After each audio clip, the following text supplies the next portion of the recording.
शादी के बाद संगवारी हो कोई तभी ट्रोल होते जब कुछ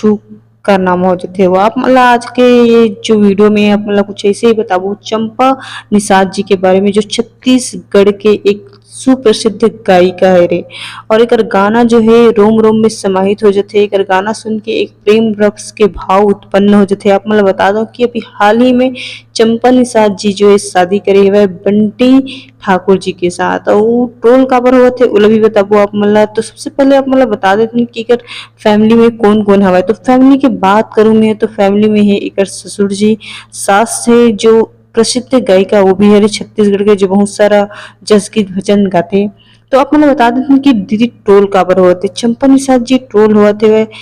दूसर कास्ट के लड़का के साथ शादी करे ओकर वजह से और कास्ट के लड़का के साथ शादी करे ओकर वजह से बहुत लोग अंदर तरह तरह के बात करते बहुत सारा ट्रोलिंग करते आप मतलब का लगते कि शादी करके जो है चंपा जी ठीक तरह से कि का करे से आप मन अपन कमेंट में बताओ बोला।